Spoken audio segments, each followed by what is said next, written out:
UK Indian brands किंवा Maharashtrian brands fail का होतात, याचा हा शोध काय? जर कुठचा ब्रँड इंडियामध्ये जरी फेमस असला, ते असं होऊ शकत नाही की तो इंटरनॅशनली सुद्धा तेवढाच पॉप्युलर होईल. मग एक्सपोर्टिंग करणं आणि ग्लोबल ब्रँड बनवणं ह्यात काय डिफरन्स आहे हे कसं सांग? Export is container movement from one country to another, whereas global brand building is occupying a mind space in a consumer. समजा आता मी कोल्हापूरचा, त्यामुळे एखादा कोल्हापूरचा कुठलाही ब्रँड असेल आणि साधारण 40 ते 50 लाखांचा त्यांचा टर्नओव्हर आहे, तर त्यांनी आता ह्या स्टेजला UK बद्दल विचार करायला हवा की नाही, किंवा ग्लोबल? 40 lakhs इंडियासाठी कितीही मोठी रक्कम असली तरी सुद्धा ती UK साठी खूपच कमी आहे. I will never discourage anyone.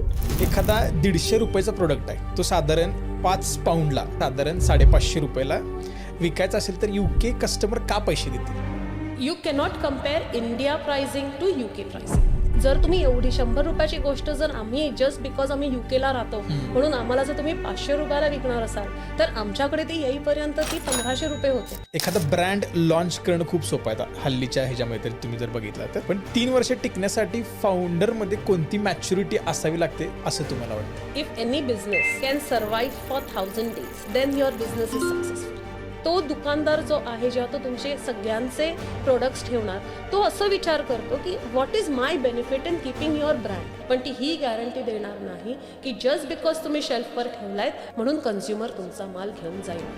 मग त्यांच्याकडे चॉईस आहे थोडक्यात दुकानदाराकडे, की या 10 जणांच्या पैकी मला कोण फायदेशीर ठरतो. येस, तुम्ही इंडियामध्ये कितीही मोठे असला तरी ग्लोबल मार्केटमध्ये जर तुम्हाला पेशन्स नसतील तर तुमचा ब्रँड UK इलेक्शन प्रोसेस भारतापेक्षा खूप वेगळी आहे. मग कॅन्डिडेट म्हणून तुम्ही ग्राउंड लेवलला ही प्रोसेस नेमकी कशी काम करते याच्याबद्दल काय सांग? मेन डिफरन्स इंडिया आणि UKचा आहे की इंडियामधले पॉलिटिशियन्स हे सेलिब्रिटी आहे, व्हेअरएज UK मधले पॉलिटिशियन्स हे खरोखर गव्हर्नमेंट सर्वंट्स आहेत, जे लिटरली पब्लिक सर्व्हिससाठी स्वतःला वाहून देतात. ह्यांचे लोकल इश्यूज म्हणजे काय, तर कचऱ्याचा बिल हा रेग्युलरली दर आठवड्याला उचलला गेला नाही, हा ह्यांच्यासाठी खूप मोठा इश्यू असतो.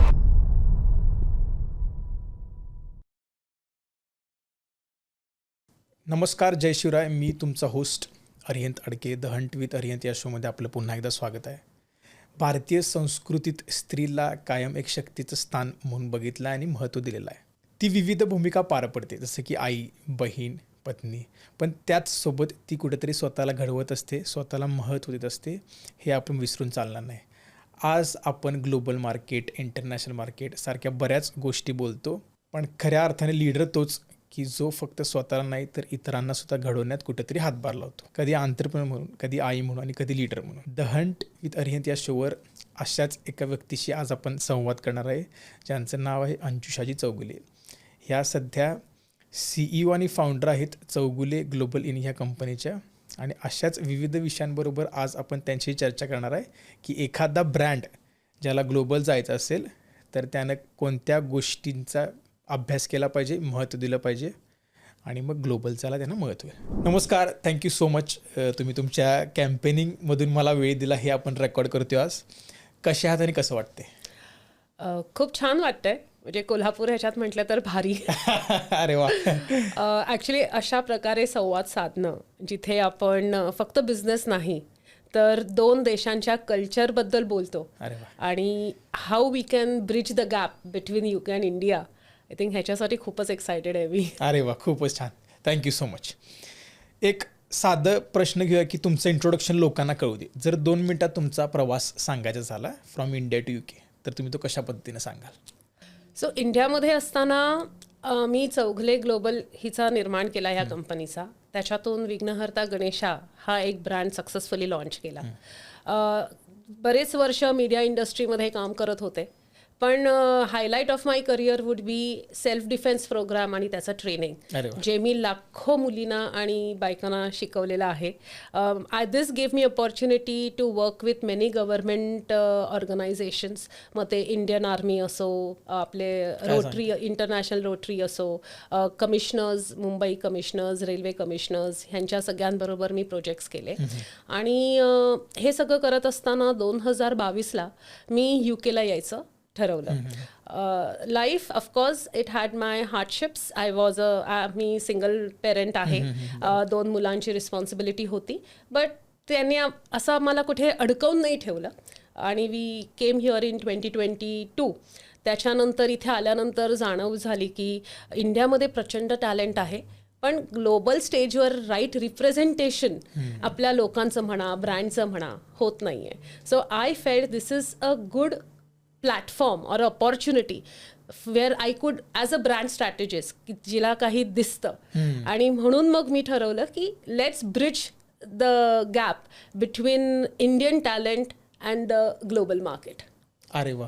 मग तुम्ही त्या जर्नीमधून मग आपले चौगुले ग्लोबलचं तुम्ही ग्लोबल केला थोडक्यात कंपनी आपली. अरे वा, खूपच छान. मग तसं आता आपला आजचा एपिसोड आहे की एखाद्या, आता आपण मराठी पॉडकास्ट करत असल्यामुळे महाराष्ट्र एखादा ब्रँड असेल आणि त्याला ग्लोबल जायचं असेल, थोडक्यात आपला हा पॉडकास्ट याचा, तर आपण त्याला सुरुवात करूया. माझा पहिला प्रश्न आहे की UK इंडियन ब्रँड्स किंवा महाराष्ट्रीयन ब्रँड्स फेल का होतात, याचा हार्श ट्रूथ काय आहे?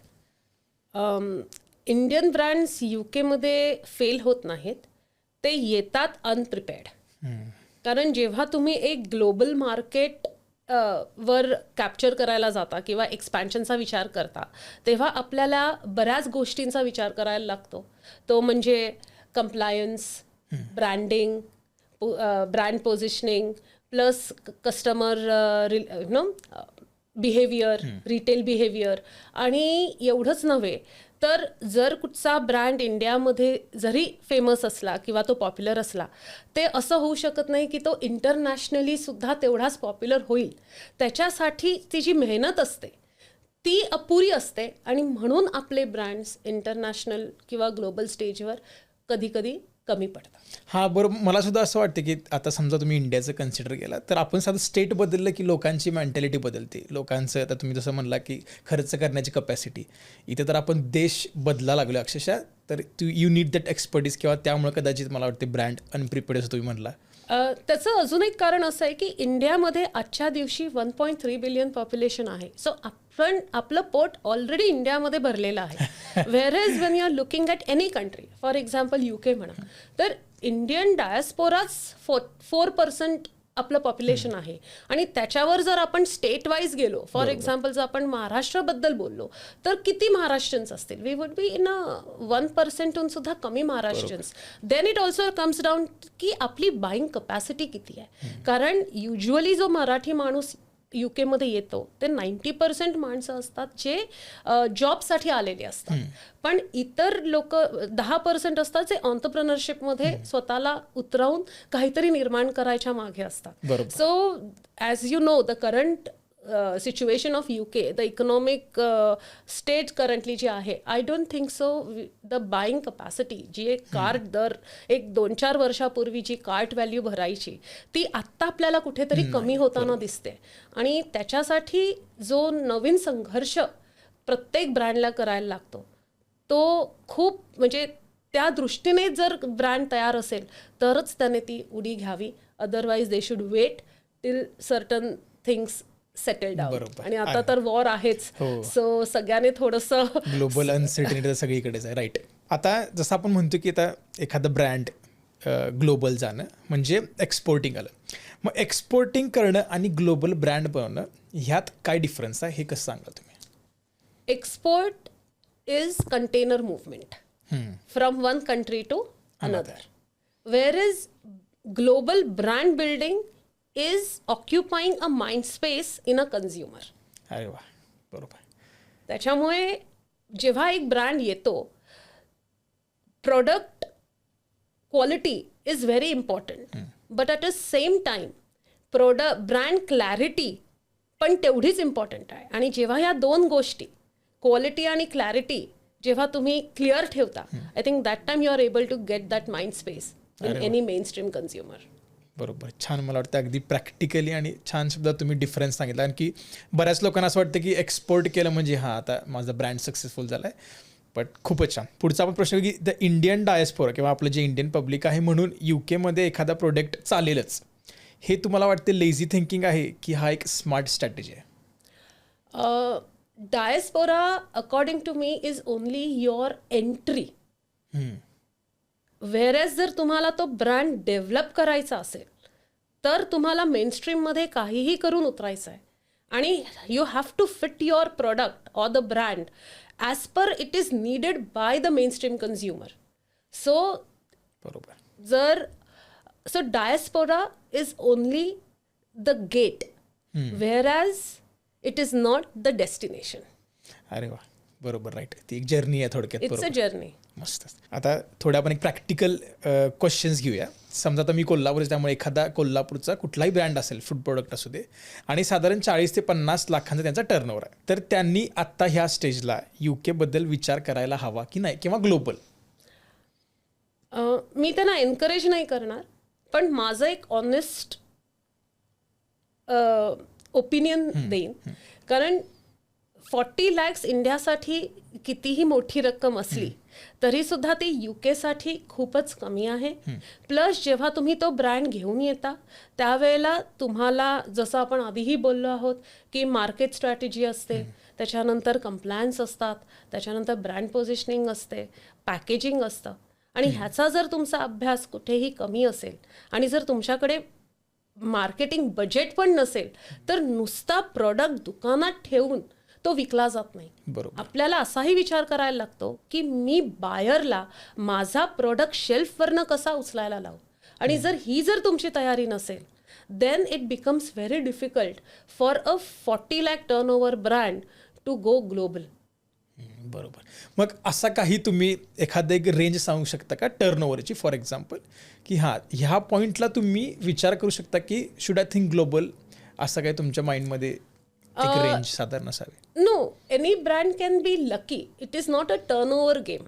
It is how are you तुमचं परसेप्शन काय आहे तुमच्या ब्रँडबद्दल. जर तुम्हाला स्टोरी टेलिंग जमली, जर तुमच्याकडे कन्सिस्टन्सी असेल, जर तुमच्याकडे पेशन्स असतील, तर डेफिनेटली तुमचं टर्नओव्हर जरी कमी असेल पण तुमच्याकडे राईट एव्हेन्यूज असतील, म्हणजे तुम्ही छान प्रकारे डिजिटल मार्केटिंग करू शकलात, तुम्ही तुमची ब्रँडची स्टोरी लोकांपर्यंत पोहोचवू शकलात, आणि तुम्हाला जर सपोज तुम्हाला रिटेल स्पेस मिळत नसेल तर तुम्ही ई-कॉमर्स प्लॅटफॉर्म त्यांच्यासाठी, तुमच्या ब्रँडसाठी क्रिएट करू शकता.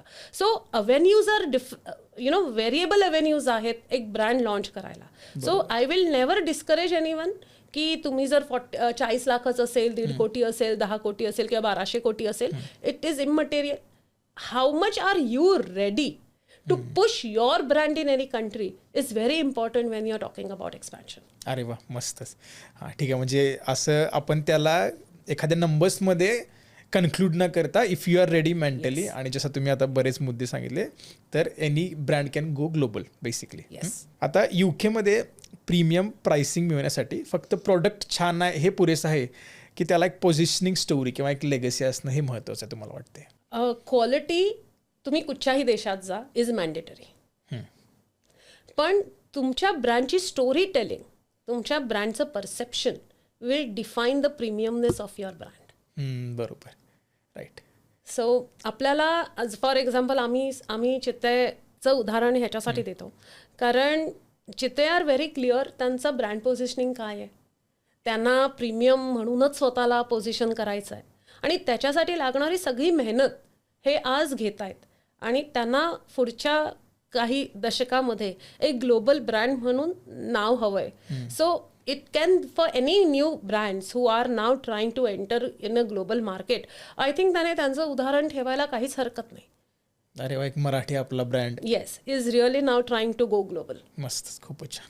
एखादा 150 रुपयाचा प्रोडक्ट आहे आपल्या महाराष्ट्रातला, तो साधारण 5 पाऊंडला, म्हणजे जर आपण तुम्ही आत्ताच्या ज्यात कॉन्टेक्स्टमध्ये जर तुम्ही कन्वर्ट केलं, साधारण 550 रुपयाला विकायचं असेल तर UK कस्टमर का पैसे देतील? जेव्हा तुम्ही you cannot compare India pricing to UK pricing. आपण जेव्हा इंडियामध्ये 50 रुपयाची गोष्ट घेतो त्यावेळेला ती त्याची मॅन्युफॅक्चरिंग कॉस्ट नंतर लोकल मार्केट मार्जिन्स लावून ती आपण विकत घेत असतो. बरोबर. व्हेअरएज जेव्हा तुम्ही UKला येता, जो ब्रँड तुम्ही एक्सपोर्ट करता, तिथे भरपूर गोष्टी कन्सिडर केल्या जातात. एक तर सुरुवातच होते की तुमचं export, where you have to pay your ocean freights, your duties, your customs, ते झाल्यानंतर तुम्हाला when you come to the other side of the country, तिथे तुम्हाला क्लिअरन्स असतो, कस्टम्स ड्युटी असते, वॅट असतात, त्या देशाचे रेग्युलेशन्स आणि टॅक्सेस असतात. हे ॲड ऑन झाल्यानंतर जेव्हा तुम्ही इंटरनल लॉजिस्टिक्स आणि जेव्हा तुम्ही वेअरहाऊस ऑपरेशन्स आणि डिस्ट्रीब्युशन कॉस्ट जेव्हा ॲड करता, त्यावेळेला the price starts increasing. So जसं जर इंडियामध्ये कोणीही 10% 15%वर काम करतं, सिमिलरली इथे सुद्धा आमच्यापर्यंत जेव्हा एखादा ब्रँड पोचतो, आमच्या लँडिंग कॉस्टवर त्यानंतर आमच्या मार्जिन्स ॲड केल्या जातात. सो आम्हाला जेव्हा लँडिंग कॉस्ट मिळते, it is already 2.5 to 3 times higher than what a product is in India. Plus ह्याच्यावर आम्हाला डिस्ट्रीब्युटर मार्जिन असते, आम्हाला रिटेल मार्जिन असते. आणि आज UK-मध्ये हे गणित इतकं क्लिअर आहे की प्रत्येक रिटेलर जर तुम्हाला शेल्फ देणार आहे तर त्याला 40% मार्जिन हवे असते, because real estate is the prime. अरे वा, बरोबर. 40% दुकानदार घेतो. So everybody, even we have to work at a very small margin of 10 to 15%. Distributors work with a margin of 15 to 20% आणि retailers 40%. So actually प्रत्येक जण फक्त 10 पेन्स आणि 20 पेन्सच कमवतात. Right. Export is a volume game. It is not की बाबा मी 5च products विकले, मी नाही. इथे जेव्हा तुम्ही कंटेनर्स करता तेव्हा तुम्हाला ॲक्च्युअल प्रॉफिट दिसायला लागतं. Otherwise anybody it becomes a very big experiment आणि सस्टेन होता येत नाही. बरोबर. Expensive experiment. हा, कारण कसं होतं युजली आता एखादा इंडियामधला किंवा महाराष्ट्राला तुम्ही जर तरुण घेतला की ज्याला काहीतरी एक्सपोर्ट करायचं आहे, दिसताना आपल्या बाहेरून हेच दिसतंय, मी इथं 50 रुपयालाही घ्यालो, तिथं 500 रुपये किंमत आहे. पण लोकांना मला वाटतं हे सगळ्या कॉस्ट कन्सिडर करणं की इतकं सोपं नाही आहे. जसं आपण मगाशी जो प्रश्नामध्ये तुम्ही उत्तर दिलं की एक्सपोर्ट करणं आणि ग्लोबल ब्रँड बिल्ड करणं ह्या 2 वेगळ्या गोष्टी आहेत. ह्यातून मला वाटते बऱ्यापैकी आपल्या ऑडियन्सना हे कळेल की ह्या 2 वेगळ्या गोष्टी आहेत. आणि जर तुम्हाला खरंच ग्लोबल जायचं असेल तर you need to consider all of these factors आणि खरोखर यू आर रेडी मेंटली आणि फायनान्शियली ॲज वेल. मला वाटते इथे मला एक गोष्ट सांगायची की आम्ही भरपूर वेळेला असं इंडियामध्ये लोकांना जे आमचे वेंडर्स असतात त्यांना असं म्हणताना बघितलंय, अरे मी तर इथे 100 रुपयाला विकतोय, तिथे 10 पाऊंडाला विकते. पण दे आर नॉट रिअलायझिंग की तुम्ही इथे जे 100 रुपयाला विकतायत ते 10 times. सो प्रत्येक इंडियामधला जो वेंडर असतो, जो एक्सपोर्ट करतो, तो एका म्हणजे UK-मधले जे कोण बायर्स असतील त्यांना नेहमी 5 times हायर प्राइस कोट करतो आणि तिथे त्यांचं नुकसान होतं. कारण जर तुम्ही एवढी 100 रुपयाची गोष्ट जर आम्ही जस्ट बिकॉज आम्ही UK-ला राहतो म्हणून आम्हाला जर तुम्ही 500 रुपयाला विकणार असाल तर आमच्याकडे ती येईपर्यंत ती 1500 रुपये होते. सो तो तुम्हाला बिझनेस किंवा व्हॉल्यूम मिळणारच नाही. सो आम्ही नेहमी सगळ्यांना सांगतो की जर तुम्ही मार्केटमध्ये इंडियाला जर 100 रुपयाला विकताय तर आम्हाला सुद्धा 100 रुपयालाच विका. बरोबर. कुठेतरी मला वाटते त्या आकड्यांच्या गणितात स्वतःच्या हरवून बसतात आणि मग it is not sustainable growth. मला वाटते आज तुम्ही 4-5 रुपयांसाठी तुम्ही पुढची फ्युचर थोडक्यात कुठेतरी धोक्यात घाला असं मला वाटते. एखादा ब्रँड लॉन्च करणं खूप सोपं आहे आता हल्लीच्या ह्याच्यामध्ये तरी तुम्ही जर बघितला तर. पण 3 वर्ष टिकण्यासाठी फाउंडरमध्ये कोणती मॅच्युरिटी असावी लागते असं तुम्हाला वाटते? मी एक इक्वेशनवर नेहमी मी स्वतःला सांगते की if any business can survive for 1000 days then your business is successful. Okay. आणि त्याच्यासाठी लागतात हे 1000 days जर आपल्याला सर्वाइव्ह करायला लागतात त्याच्यासाठी असते कन्सिस्टन्सी, पेशन्स आणि ह्युमिलिटी. कारण from my perspective if I want to survive in the industry, मी जस्ट माझा प्रोडक्ट घेऊन एखाद्या दुकानात गेले तर तो दुकानदार इमिजिएटली ते प्रोडक्ट ठेवून नाही घेत, कारण त्याच्याकडे ऑलरेडी 100 प्रोडक्ट्स आहेत आणि त्याच्याकडे रिटेल स्पेस पण कमी आहे. So I am sent back. मला निर्लज्ज होऊन परत त्याच्याकडे जायला लागतं, परत कन्व्हिन्स करायला लागतं. जेव्हा मी असं 10 वेळा करते त्यावेळेला इट ह्युमिलेट्स यू की अरे मी 10 वेळा जातोय. सो तुम्हाला तुमचा इगो कुठेतरी लांब ठेवायला लागतो, तुम्हाला हंबल राहायला लागतं, तुम्हाला कन्सिस्टंट राहायला लागतं आणि तुमचे पेशन्स. आणि त्यानंतर तो तुमच्यावर दया खातो आणि म्हणतो की नाही बाबा तू इतक्या वेळ प्रयत्न केलायस, चल आता ठेवून बघ आणि जर आपला त्या वेळेत जर आपल्याला 3 महिने मिळतात साधारण, जर 3 महिन्यामध्ये जर तुमचा प्रोडक्ट मूव्ह झाला तर तुम्हाला सेकंड चान्स मिळतो आणि तुम्हाला ती चेन कंटिन्यू होते. So it's a supply chain management, मग तिथपासून सुरू होतं. So any founder, whether I am not just talking about food products, कुठचाही प्रोडक्ट असो, कुठचाही ब्रँड असो, 3 गोष्टी are very very important: consistency, humility and patience. अरे वा, खूपच मस्त मस्त होता आन्सर. तर मग आपण असं म्हणू शकतो का की एक्सपोर्ट हा एक खूप स्मॉल गेम आहे आणि ग्लोबल ब्रँड बिल्ड करणं ही एक स्ट्रॅटेजी आहे. काय वाटते तुम्हाला? डेफिनेटली. जसं आपण मागेही म्हटलो, एक्सपोर्ट हे फक्त ट्रान्झॅक्शन आहे, where you move your goods from one country to another. Export हा खूप लोकांना ऐकायला खूप छान वाटतं, अरे मी एक्सपोर्टर आहे. पण एक्सपोर्ट झाल्यानंतर तो एका देशात तो प्रोडक्ट पोचल्यानंतर त्याची जर्नी त्यानंतर सुरू होते. बरोबर. कारण जर तो प्रोडक्ट फक्त वेअरहाऊसमध्ये पडून राहिला तर तो शेल्फ लाईफ गेम आहे, तो नंतर वेस्टच होणार. हो. सो तुम्हाला you are literally you have to work reverse, की बाबा माझ्याकडे जर 9 महिन्याची शेल्फ लाईफचा प्रोडक्ट आला तर मी त्याला मूव्ह कसं करू. त्याच्यासाठी ही फक्त डिस्ट्रीब्युटरची किंवा आमचीच जबाबदारी नसते, तर ती तेवढीच जबाबदारी त्या ब्रँडची सुद्धा असते की ते आम्हाला कितपर्यंत सपोर्ट देतायत to push that product into the market. बरोबर. कारण म्हणजे असं नाहीये की फक्त मी तुमच्याकडे आलो, मी माझं प्रोडक्ट दिलं, मग माझं काम झालं.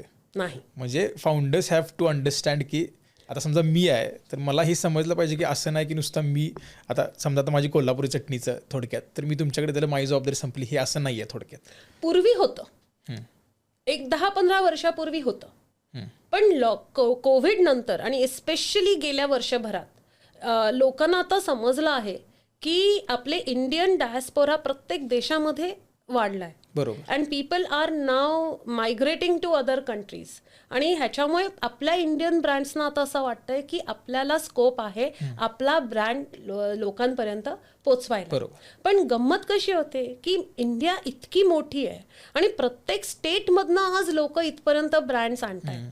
आणि UK सारख्या ठिकाणी जर तुम्ही पाहिलं तर फक्त इंडियावरनंच माल येतोय का? नाही. UK मध्ये आपले इंडियन्स काही नायजेरियावरनं, झिम्बाब्वेवरनं इथून पण येत आहेत. तिकडचे लोकल ब्रँड सुद्धा इथपर्यंत पोहोचलेले आहेत. वेरेज काही ब्रँड्स US मध्ये निर्माण झालेले आहेत, ते सुद्धा UK मध्ये येत आहेत, इंडियन ब्रँड्स. सो जेव्हा तुम्ही UK मध्ये राहून तो दुकानदार जो आहे, जेव्हा तो तुमचे सगळ्यांचे प्रोडक्ट्स ठेवणार, तो असं विचार करतो की what is my benefit in keeping your brand. मग तो विचारतो, are you ready to pay me my shelf space? बरोबर. तर मी तुझा ब्रँड ठेवतो का? तर जरी तुझा ब्रँड प्रोडक्ट विकला नाही गेला तरी मला माझ्या आठवड्याची किंमत तर मिळतेय. बरोबर आहे. Are you giving me any promotions? म्हणजे तू माझ्या दुकानाचं नाव प्रमोट करणार आहेस का? की तुझ्या प्रोडक्ट बरोबर जर तू माझं दुकान प्रमोट केलंस तर इतर माझा सुद्धा सेल वाढेल. बरोबर. राईट. सो एव्हरी UK मधले आज प्रत्येक दुकानदार इतका हुशार झालाय की तो जस्ट तुम्ही ब्रँड घेऊन गेला तर तो ठेवत नाही. ही ऑलवेज सीज की माझा ह्याच्यामध्ये ॲडव्हान्टेज काय आहे, आणि जर त्याला त्याच्या गोष्टी टिक बॉक्स झाल्या तर तो डेफिनेटली तुमच्यासाठी ती जागा क्रिएट करून ठेवेल. पण ती ही गॅरंटी देणार नाही की जस्ट बिकॉज तुम्ही शेल्फवर ठेवलायत म्हणून कन्झ्युमर तुमचा माल घेऊन जाईल. त्याच्यासाठी प्रत्येक ब्रँडला digital marketing, radio marketing, newspapers किंवा ज्या त्यांना वाटतं योग्य आहे किंवा इव्हेंट स्पॉन्सर करून कल्चरल इव्हेंट स्पॉन्सर करून they always have to keep the brand promotions. मग ह्याचा अर्थ असा काढायचा की हे मार्केट खूप फ्लडेड आहे थोडक्यात. आणि असं आहे की माझ्यासारखे त्यांच्याकडे 10 जण आहेत, मग त्यांच्याकडे चॉईस आहे थोडक्यात दुकानदाराकडे की ह्या 10 जणांच्या पैकी मला कोण फायदेशीर ठरतोय. येस. म्हणजे ह्याचं कन्क्लुजन असं आहे, म्हणजे असं नाही आहे उद्या की मी एखादं प्रोडक्ट काढला इंडियामध्ये कुठला तरी फॉर एक्झाम्पल फूड तर मला चालणारच असं नाही. माझ्यासारखी 10 जण आहेत थोडक्यात. प्लस जसं आपण म्हटलं की गुजराती लोक आहेत ते वेगळे ब्रँड्स प्रिफर करतात, महाराष्ट्रीयन्स वेगळे ब्रँड प्रिफर करतात, पंजाबीज वेगळे ब्रँड प्रिफर करतात, आणि जो एक दुकानदार आहे त्याला सगळ्या स्टेटचे ब्रँड ठेवायला लागतात. बरोबर. सो तो जर आता फॉर एक्झाम्पल एक कंपनी आहे, त्यांचे 15 SKUs आहेत, तर तू कुठचाही दुकानदार ते 15च्या 15 कधीच ठेवणार नाही. तो नेहमी विचारतो तुझा स्टार प्रोडक्ट काय आहे, सो प्रत्येक जो मोठा ब्रँड जो इंडियामध्ये झालेला आहे, जर तुम्ही त्यांना ग्लोबल स्टेजवर बघितलं तर त्यांचे 1 किंवा 2 स्टार प्रोडक्टच चालतात आणि त्याच्यावरच एक्सपोर्ट होतं. बरोबर, मेन जे त्यांचे काय प्रोडक्ट असतील ते. बरोबर. आणि प्रत्येकानं तुमचं मेनच पाहिलं थोडक्यात आहे ना, की त्यांना तुमचे कुठलेही प्रोडक्ट न ठेवता कुठेतरी मेन फोकस तुमचे बेस्ट 2 सेलिंग जे काय असतील त्याच्यावर प्रेफरन्स आहे. आता आपण थोडं बोलूया की आता आपण मला वाटतं ह्या प्रश्नामधून मार्केट समजून घेण्याचा प्रयत्न केला. खरंच एखादा ब्रँडला ग्लोबल जायचं असेल तर त्यांनी डोक्यात कोणत्या कन्सेप्ट पहिला क्लिअर केला पाहिजे. आता आपण तुमच्या कंपनीबद्दल बोलूया की ज्याचं नाव आहे चौगुले ग्लोबल. बरोबर. आता जसं मी मगाशी विचारलं, एखादा महाराष्ट्रामधला ब्रँड आहे आणि तो जनरली UK रेडी आहे, कारण की त्यांना आपल्या आधीचे सगळे प्रश्न ऐकलेत आणि त्याला वाटते की नाही, मी बहुतेक हे सगळे टिक बॉक्स पूर्ण करते. मग अशा वेळी तुमच्यासारखी ऑर्गनायझेशन कुठल्या लेवलला इन्व्हॉल्व्ह होते आणि how you change the game? जर नुसतं चौगुले ग्लोबल म्हटलं तर पहिला लोकांचा गैरसमज होतो की we are only a distribution company. So नाही, we are not only a distribution company. We work more like a stockist. Plus we don't only help a brand to come into the country, but we help them with understanding की compliance काय असतं. We make them ready, market ready. So compliance असेल, packaging कशा प्रकारे करायला लागेल, brand identity जर rebuild करायला लागली तर कसं केलं जाईल, जर त्यांना वेगवेगळे ऑप्शन्स आम्ही देतो. जर पार्टनरशिप कुठच्या लोकल काही ब्रँड्स असतात जे इथे खूप फ्लरिश असतात, जर त्यांच्याबरोबर जर आपण पार्टनरशिप केली तर आपल्याला एक ॲडेड ॲडव्हान्टेज मिळतो.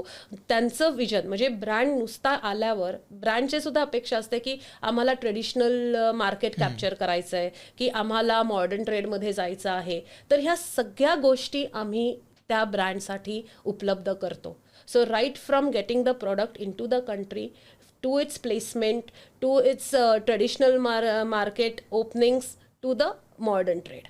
आणि आम्ही ब्रँडला ई कॉमर्समध्ये सुद्धा आम्ही फुलफिलमेंट, ई कॉमर्स फुलफिलमेंटसुद्धा करतो. So it would be right to say that Chougule global inc is more like a brand incubator with all this services. One shop stop थोडक्यात. 100%. आता तुम्ही आता सांगितलं उत्तरात, पण मला परत हा प्रश्न विचारला आवडेल की तुमच्यासोबत काम करणं हे एक डिस्ट्रीब्युशन पार्टनरसोबत काम करण्यासारखं की हे एक स्ट्रक्चर्ड लॉंग टर्म पार्टनरशिप आहे? So distribution is just logistics. Product moves from one place to another. Warehouse मधनं दुकानामध्ये. But when it comes to partnership, we always look for a sustainable long-term partnership because that builds the ecosystem. बरोबर. आणि आमच्यासाठी building a ecosystem around the brand is very, very important than just distributing a product from one place to another. अरे वा, खूपच छान, मस्त. मला वाटतं ह्यातून कळते लोकांना की एखाद्या प्रोडक्टला तुमच्यासोबत जर कनेक्ट व्हायचं असेल तर this should be sufficient for them to at least think की हां, I can work with Chougule global थोडक्यात. आता मला वाटतं की ज्या पद्धतीनं तुम्ही काम केलं आहे, तुमच्यापर्यंत बरेच ब्रँड रीच आउट होत असतील. एखादी अशी स्टोरी मला ऐकायला आवडेल की तुम्ही एखाद्या ब्रँडला नाही म्हणून सांगितलं आहे? बऱ्याच वेळेला हो म्हणायला लागतं, कारण फाउंडर्सना एक्साइटमेंट असते ग्लोबल जायचे, बरोबर, पण ते तयार नसतात. आणि जोपर्यंत कुठचाही ब्रँड जर आतून तयार नसेल to understand what it takes to be a global brand, त्या ब्रँड बरोबर काम करणं खूप कठीण पडतं. कारण भरपूर फॅक्टर्स अफेक्ट करतात. एकतर डिमांड सप्लाय सुद्धा त्यांना मेंटेन करायला लागतो. लक बाय चान्स सपोज तो ब्रँड सक्सेसफुल झाला, पण जर तुम्हाला प्रोडक्शन कपॅसिटी नसेल, जर तुम्हाला तो आम्हाला एक्सपोर्ट देता आला नाहीत, तर मग कसं होतं की आम्ही तो ब्रँड UK मध्ये मोठा करण्यासाठी खूप मेहनत घेतो. We are using our leverage आणि आमचं relationships with all the people here. म्हणजे मग ते डिस्ट्रीब्युटर्स असतील, दुकानदार असतील, आणि ते एक हार्डवर्क आहे. आणि लोकांना असं म्हणजे इंडियन ब्रँड्सना युज्युअली असं वाटतं की just because I am doing well in India I have to do well किंवा I will do well in UK. तुम्ही इंडियामध्ये कितीही मोठे असलात तरी ग्लोबल मार्केटमध्ये जर तुम्हाला पेशन्स नसतील तर तुमचा ब्रँड टिकत नाही. बरोबर. म्हणजे हे कम्प्लीट 2 वेगळे मार्केट आहेत. त्याच्यावरूनच एक मला प्रश्न आत्ताच एक डोक्यात आला की मी आता असा विचार करतो किंवा मी हे प्रश्न ऑन बिहाफ ऑफ असे विचारतो की जर मी एखादा महाराष्ट्रामधला व्यक्ती आहे की मला ग्लोबल जायचं आहे. आता असं होतं की मी आता समजा असं उदाहरण धरून चालू की माझा एक धंदा आहे 15-20 वर्ष, माझं माइंडसेट वेगळं आहे, माझं मार्केट वेगळं आहे, आणि ज्यावेळी मी तुम्हाला रीच आउट होतो मग आपण ठरवतो की आपण दोघं आता एकत्र काम करणार आहे, पण माझे थॉट्स वेगळे असतील. मग असं कधी होतं का की दोघांचे मतभेद होतात because you understand global market, I understand local market. मग त्याच्यावेळी तुम्ही कसं हे डील करताय, किंवा कधी मतभेद होत, किंवा कधी असं पण होऊ शकते की वर्स्ट केस बाबा आता आपण एकत्र नाही काम करू शकत, ते कसं तुम्ही डील करताय? जर तुम्ही सतत एकमेकांबरोबर पॅली असाल तर मग तुम्ही स्टॅग्नंट आहात. मला असं नेहमी वाटतं की where there is a growth there has to be disagreements. कारण जेव्हा डिसअग्रीमेंट्स येतात तेव्हाच तुम्हाला त्याच्यातून नवीन गोष्टी समजतात आणि तुम्हाला दोन्ही पार्टींचा विचार घ्यायला लागतो. जसं आम्हाला त्यांना अंडरस्टँड करायला लागतं आणि त्यांना सुद्धा आमचं पर्स्पेक्टिव्ह सुद्धा समजून घ्यायला लागतं. युजली आता अशा स्टेजला आपण आलेलो आहोत की आपण भांडत नाही. ठीक आहे, वी कम टू अंडरस्टँडिंग की ठीक आहे, probably we are just not made for each other. That does not mean की मी कुठेतरी कमी आहे किंवा तो ब्रँड कुठेतरी कमी आहे. आपले एनर्जीज मॅच करायला इट्स नॉट वर्किंग आउट. आणि आय थिंक बिझनेसमध्ये जेव्हा तुम्ही 15-20 वर्ष काम करता ही मॅच्युरिटी डेफिनेटली येते. आणि जसा जो तुमचा प्रश्न आहे, मला असं वाटतंय की हे प्रश्न जेव्हा यंग बिझनेसेस असतात 3 वर्षाचे 4-5 वर्षाचे, त्यावेळेला प्रॉबेबली भांडणं होऊ शकतात किंवा मिसअंडरस्टँडिंग होऊन. पण आय थिंक एक मला एक खूप प्राखरतेने मला एक समजलंय जेव्हा मी इंटरनॅशनल बिझनेस करायला लागले की नावं ठेवणं is not what you do in UK. People accept की फॅक्ट ठीक आहे आमचं नाही पटलं and they move on. But whereas जेव्हा आपण इंडियामध्ये काम करतो त्या डिफेम करणं, आपण बरोबर आहोत आणि दुसरा किती चुकीचा आहे ह्याच्यावर भार देणं, I don't think so this is a right business culture to go forward. आणि it is nowhere in the world it is written की आपलं नाही जमलं म्हणून आपलं पुढे काही सक्सेस होणार नाही. प्रॉबेबली त्यांचा रूट कोणा दुसऱ्याबरोबर लिहिला असेल. हो बरोबर. आणि माझ्यासाठी कुठचा दुसरा ब्रँड ठरला असेल. बरोबर. And the journey must go on. आणि मला असं वाटतं की नाही वर्कआउट झालं तर नाही, म्हणजे वी आर नॉट कनेक्टिंग. आणि तुम्ही तुमच्यामध्ये छानच आहात, माझा ब्रँड पण छानच आहे. म्हणजे यू हॅव टू ॲक्सेप्ट की आपण दोघं एकत्र काम करू शकत नाही. पण याचा अर्थ असं नाही की तुम्ही कुठेतरी कमी आहे किंवा मी कुठेतरी कमी आहे. You have to understand that. बरोबर आहे. छान. आणि म्हणजे किती बेसिक थॉट आहे खरंच. आता जे तुम्ही म्हणला की हे डिफेमिंगचं जे कल्चर आहे कुठंतरी ह्याला थोडं आता मागं सोडून लोकांनी पुढे गेलं पाहिजे. जर तुम्ही पुन्हा एकदा 25 वर्षाच्या असता आणि तुम्हाला माहिती आहे की ग्लोबल जर्नी तुमची सुरू होणार आहे, तर how would you prepare your self आणि काय तुम्ही शिकायला सुरुवात करा? एकतर ग्लोबल कन्झ्युमर सायकोलॉजी. मग त्याच्याबद्दल थोडं ऐकायला आवडेल. प्रत्येक देशामध्ये ना हा कन्झ्युमर वेगळा असतो आणि आपल्याला त्याच्याबद्दल बऱ्याच गोष्टी समजून घ्यायच्या असतात की त्याची बाईंग कपॅसिटी काय आहे, त्याच्या आवडीनिवडी काय आहेत, तो आज एका दुकानात गेल्यानंतर तो कितपत खर्च करू शकतो आणि तो कुठून आलाय. म्हणजे आपण जसं म्हटलं डायस्पोरा, आपण त्यालाच फक्त टार्गेट करणार आहोत का UK मध्ये जगभराची लोक आहेत, तर आपला ब्रँड आहे हा फक्त लिमिटेड लोकांपुरताच राहणार आहे का, त्याला जर आपल्याला मेनस्ट्रीम मध्ये आणायचं असेल तर आपल्याला काय ट्विक आपल्या प्रोडक्टमध्ये करायला लागेल. तर ह्याचा पण एक अभ्यास असतो. तो मी आधी शिकायला घेतला असता. त्याच्यानंतर असतं ब्रँड स्टोरी टेलिंग. कारण तुम्ही नुसतं प्रोडक्ट विकू नका, तुमचा प्रोडक्ट माणसाच्या आयुष्यात काय फरक घडवून आणू शकतो किंवा काय इम्पॅक्ट करू शकतो, that is very very important. So जेव्हा तुम्ही प्रोडक्ट विकायचा प्रयत्न करता लोक तो विकत घेत नाहीत, पण जेव्हा तुम्ही त्या प्रोडक्टशी कुठची स्टोरी अटॅच करता तेव्हा लोक तो प्रोडक्ट जास्त विकत घेतात. सो प्रॉबेबली जर तुम्ही एखादं स्वीट्स विकताय आणि जर तुम्ही त्याची मेमरी तुमच्या चाइल्डहुडला कनेक्ट केलीत तर लोक because of going back to that childhood memories have higher chances of buying your product than just saying की buy so and so sweets. Sir ते आपल्याला खूप लवकर शिकून घ्यायला पाहिजे. आणि दुसरं एक असं होतं की फायनान्शियल लर्निंग्स, की ग्लोबल बिझनेस करण्यासाठी आपल्याला कशा प्रकारे पैसे मार्केटमधनं उचलायला लागतील किंवा त्यांचं रोटेशन, क्रेडिट लाईन, तर भरपूर गोष्टी असतात. तर ह्याचं जर आपल्याला, कारण हा एकमेव बिझनेस असा आहे जो AI ने अफेक्टेड नाही आहे. आज प्रत्येक ठिकाणी AI आहे पण डिस्ट्रीब्युशनला आज AI नाही आहे. बरोबर आहे. आणि त्याचं एक उत्तम उदाहरण मला वाटतं की कोलगेट टूथपेस्ट. म्हणजे आज लोक असं म्हणतच नाहीत की मला टूथपेस्ट पाहिजे, तुमच्याकडे कोलगेट आहे का, किंवा च्युइंगमचं उदाहरण तर हॅपीडेंट आहे काय. मग त्यासाठी झेरॉक्स. बरोबर. मग त्यासाठी ब्रँड पोझिशनिंग खूप महत्त्वाचं आहे, हे लोकांना कळणं इम्पॉर्टंट आहे. तुमच्या लाईफमधला एक असा डिसिजन जो खूप रिस्की होता, but that is what have built you, असं तुम्हाला काय वाटतं? Shifting to UK was not for business, but it was for rebuilding my identity, and that was courageous. अरे वा. बिकॉज जेव्हा मी हे डिसिजन घेतलं त्यावेळेला फक्त एक विजन होतं, 0 नेटवर्क्स होते आणि 2 मुलांची रिस्पॉन्सिबिलिटी होती. पण अशाच जेव्हा तुम्ही ह्या सिच्युएशनमध्ये असता, I think life shapes you to lead your way forward. And I think that was, I will always say that moving to UK was one of the toughest decisions I took, and I think it has paved my way in last 3.5 years. अरे वा, खूपच छान, मस्त. तुम्हाला लाईफमध्ये असं कधी वाटलं की ह्या गोष्टी माझ्या लाईफमधून तुटल्या गेल्या, पण त्याच्या किंवा त्याच मुमेंट्समुळे मी आज जी अंजुषा आहे, मी आजची अंजुषा ह्या गोष्टीमुळे तयार झाले? एक नाही, आय थिंक बऱ्याच गोष्टी अशा आहेत की जे तुम्हाला असं तोडतात टप्प्याटप्प्याला, बट आय थिंक त्याच गोष्टी तुम्हाला घडवतात सुद्धा. So whatever Anjusha is in front of you is all because of her hardships, and I will always say that those things have reshaped my life today.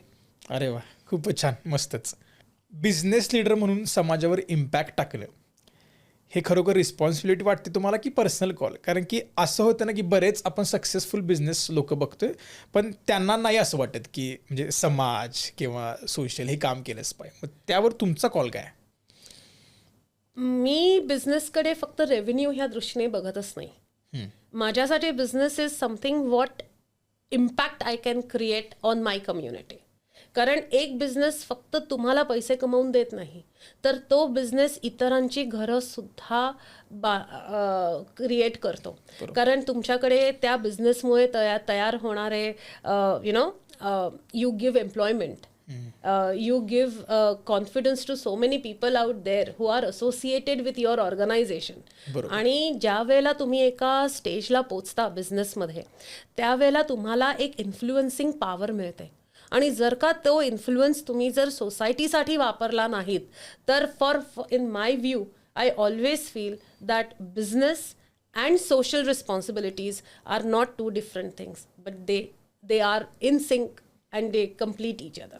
अरे वा, खरं हे आता तुम्ही छान उत्तर दिलं याचं, पण मला वाटतं की कुठेतरी जेवढं आता मी माझं वाचनात आहे की प्रत्येकाला असं नाही वाटत, पण हा खूप चांगला छान थॉट की तुम्ही समाजावर आपलं काहीतरी देणं लागते, ही जी भावना ही सगळ्यांच्यात नसते. त्याच्यासाठी म्हणजे I don't want to name, but whenever I see any big organisations ज्यांच्याकडे 5 लाख 6 लाख एम्प्लॉईज आहेत, किंवा खूप आपण जर बघितलं तर लोक त्यांना नावं ठेवतात. म्हणजे स्पेशली आपण इंडियामध्ये बघतो, कुठचाही जर सक्सेसफुल कॉर्पोरेट असेल तर लोक त्यांना नावं ठेवतात की त्यांच्याकडे अति पैसा आहे किंवा, पण हे ते विचार करत नाहीत की that organisation is feeding 6 lakhs किंवा 6,000 होम्स. त्यांच्यामुळे त्या घरातल्या लोकांची स्वप्न आहेत, किती लोकांना त्याच्यामधून घरं घेता आलेली आहेत, त्यांची स्वप्न पूर्ण करता आली आहेत, त्यांची मुलं तिथे जॉब करतायत म्हणून आज बाहेरगावी शिकायला आहेत. सो कुठच्याही ऑर्गनायझेशनला, वेदर ती 10 एम्प्लॉईजची असेल किंवा ती 6 लाख एम्प्लॉईजची असेल, पण त्यांना वेगळ्या दृष्टिकोनातून प्रत्येकाने बघायला सुरुवात केली पाहिजे. Money is not the ultimate goal of any business. जर आपण, Tata was such a beautiful example, and I always feel की टाटाने जसं एक अम्ब्रेला क्रिएट केला होता in various verticals. I think Chougule global inc will do the similar impact because on the society. आणि आम्ही त्यांनाच फॉलो करून एक आत्ता आम्ही खूप छोट्या स्केलवर आहोत, पण मला माहिती आहे की पुढे 5 वर्षात 10 वर्षामध्ये we will be also having the similar impact on the society, जिथे आम्ही काही लोकांच्या आमच्याकडे काम करणाऱ्यांची घरं बिल्ड करू, किंवा तो एक वेगळाच आनंद असतो की आपण काही काम, आपण आपल्याबरोबर जी लोक असोसिएटेड आहेत आणि जर त्यांचं काही चांगलं होत असेल तर दुसऱ्याच्या सक्सेसमध्ये आपला आनंद शोधणं ही आजच्या काळाची गरज आहे. बरोबर, खूपच छान. मला पण हेच वाटतं की कुठेतरी आता ज्यावेळी हा मी पॉडकास्टचा प्रवास सुरू केला आता मी पण येऊन एक 4.5-5 वर्ष झाली, माझं सगळं आता जॉब झाला, स्पॉन्सरशिप आलं, पण कुठे जो मुलांचा स्ट्रगल बघतोय मी, म्हणून मी हे चॅनल सुरू केलं की आपलं काहीतरी समाजाला देणं लागतं, हे मला वाटते प्रत्येकानं आपापल्या लेवलला केलं पाहिजे. आणि आय एम प्रिटी शुअर की आज हा पॉडकास्ट बघून माझ्या बऱ्याच भगिनी ज्या बघत असतील त्यांना तुमच्याकडून खूप छान मोटिवेशन मिळेल, हीच मी अपेक्षा करतो ह्याच्याकडून. आणि तुम्ही जसं म्हणला की चौगुले ग्लोबल लवकरच 5-10 वर्षात तुमचं जे काय विजन आहे हे लवकर पूर्ण होऊ दे, ह्यासाठी आमच्या शुभेच्छा तुम्हाला नक्कीच आहेत. आता जसं आपण सोशलबद्दल बोलतो, तर सध्या तुम्ही कोणत्या इनिशिएटिव्हमध्ये इन्व्हॉल्व आहात का, आणि त्या काय आहेत? मी वुमन एम्पॉवरमेंटवर प्रचंड काम केलेलं आहे. आणि रिसेंटली आता UK मी सेल्फ डिफेन्स ट्रेनिंग सुरू केलं आहे. अरे वा. इंडियामध्ये केल्यानंतर मी इथे आले 2022 पासून मी प्रयत्न करत होते कधी ते सुरू करावं. आणि त्याच्या आत्ता finally on this international women's day I got my first session, जिथे मी एका कम्युनिटीसाठी वुमन एम्पॉवरमेंट आणि सेल्फ डिफेन्सचा प्रोग्राम घेतला. तर ते आता आम्ही सेशन्स वाढवत चालले आहोत UK. Secondly I am also seeing की एक आपले इंडियन आर्टिशियन्स आहेत, त्यांना एक ग्लोबल प्लॅटफॉर्म आम्हाला द्यायचा आहे. मी ग्रासरूट लेवलला खूप कम्युनिटी वर्क करते, आणि त्याच्यामुळे मी जिथे राहते आहे रोहाम्प्टन पटनीमध्ये, तिकडच्या भरपूर कम्युनिटीज बरोबर जाऊन त्यांना ऑन्टरप्रेनरशिपबद्दल किंवा वुमन एम्पॉवरमेंटबद्दल किंवा कोणाकडे काही आयडिया असेल तर त्यांच्याबरोबर बसून ती इम्प्लिमेंट कशी करावी, कसे घरातून बिझनेस सुरू करावेत. तर ह्या इनिशिएटिव्हजवर मी आता काम करते. आणि प्रॉबब्ली दिस नाव has led me to in a public life where I am currently standing as a candidate for council elections, जे आत्ता 7 मेला आहेत. आणि मला ह्या इनिशिएटिव्हमुळे मला अक्षरशः ग्रासरूट लेवलला प्रत्येकाच्या दारात जाऊन त्यांच्याशी बोलून त्यांचे कन्सर्न समजून मला आज काम करायची संधी मिळालेली आहे. खूपच छान.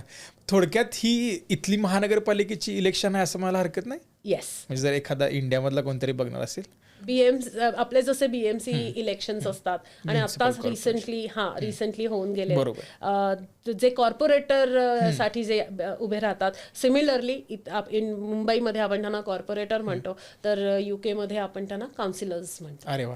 मग त्याच्याबद्दल एक प्रश्न घेतो की UK इलेक्शन प्रोसेस भारतापेक्षा खूप वेगळी आहे. मग कॅन्डिडेट म्हणून तुम्ही ग्राउंड लेवलला ही प्रोसेस नेमकी कशी काम करते याच्याबद्दल काय सांगाल?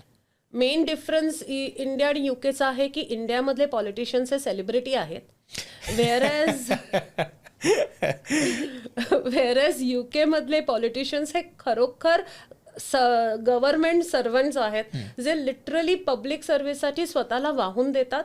इथे तुम्हाला काहीही ग्लोरिफाईड व्हर्जन नाही आहे. त्याच्यामुळे बरेचशी लोक जे इंडियावरून इथे येतात आणि आम्हाला जेव्हा कॅम्पेन करताना बघतात, त्यांना अजिबात आमच्याबद्दल ते ग्लोरिफाईड विजन येत नाही, आणि त्यांना नेहमी एक शंका असते की कशासाठी करायचं.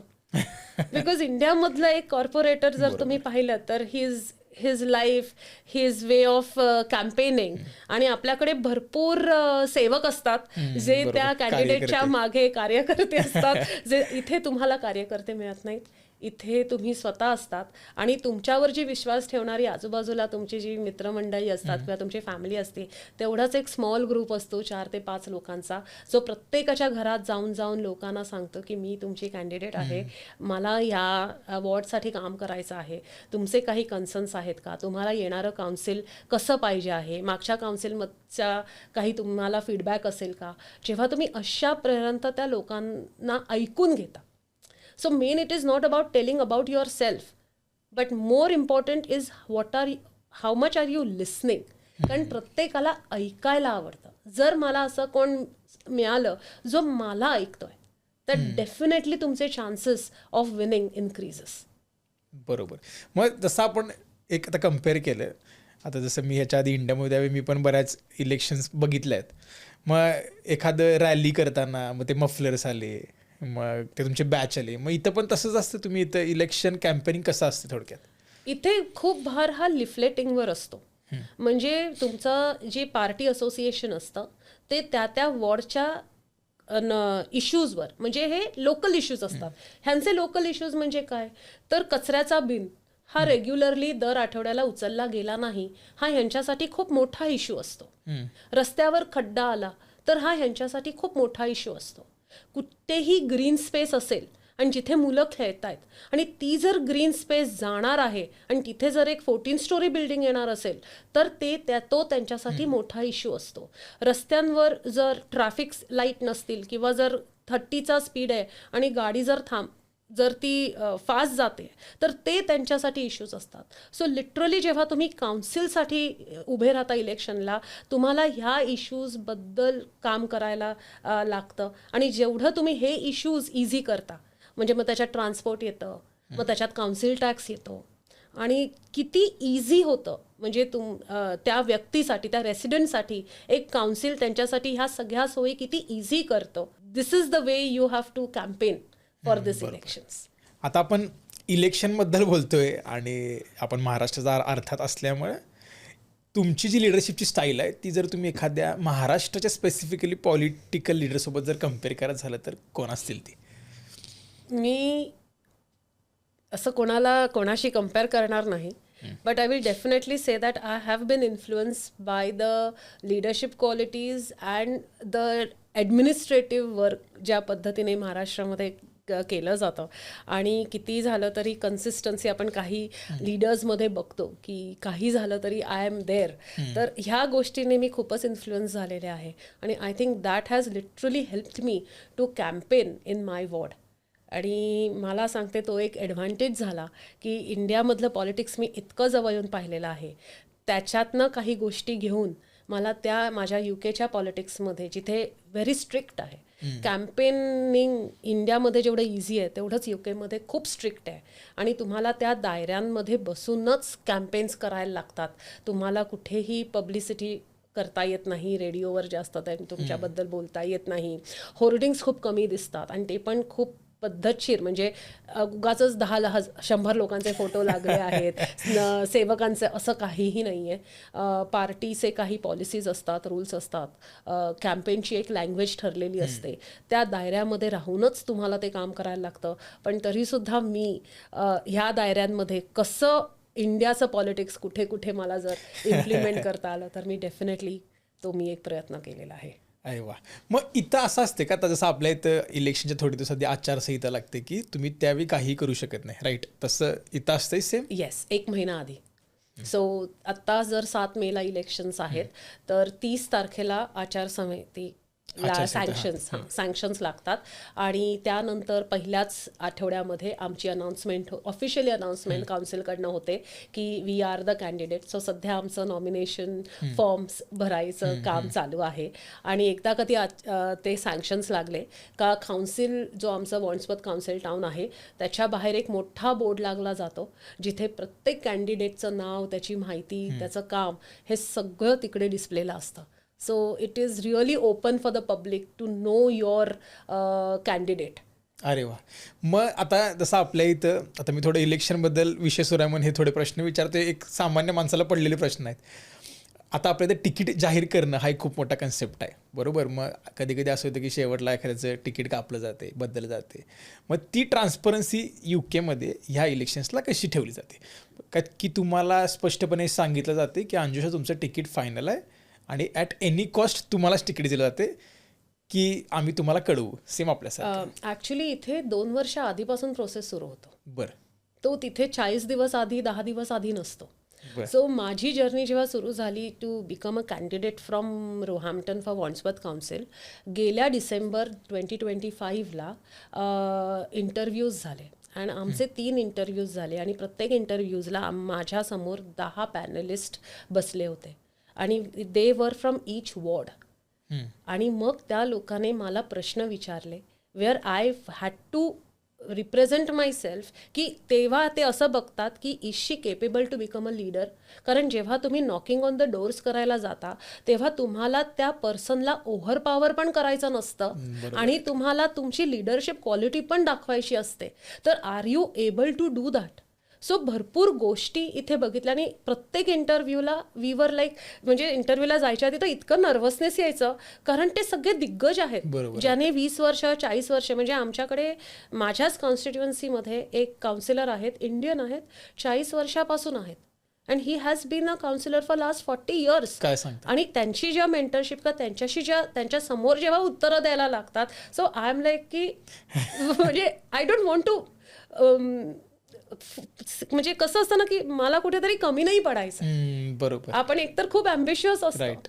आणि इट्स अ व्हेरी ओव्हरवेल्मिंग कारण माझ्यासमोर मी ज्या वॉर्डमध्ये आहे it is very known as a British ward आणि तिथे सगळ्या त्यांच्यासमोर आपण एक इंडियन म्हणून जाऊन सो तोही माझ्यासाठी एक अभिमानाचा 100% होता आणि मी पहिली साऊथ एशियन इंडियन आहे जी माझ्या वॉर्डमधनं पहिल्यांदा एक इंडियन उभी राहिलेली आहे. काय सांगता? So for me this is really a proud moment आणि माझ्या पार्टीने म्हणजे आमच्या असोसिएशनने डिसेंबर जानेवारी so by the time March 2025ला अनाउन्समेंट इंटरनली केली होती की शी इज द कॅन्डिडेट आणि तेव्हापासून आम्ही वर्षभर कॅम्पेन करतोय.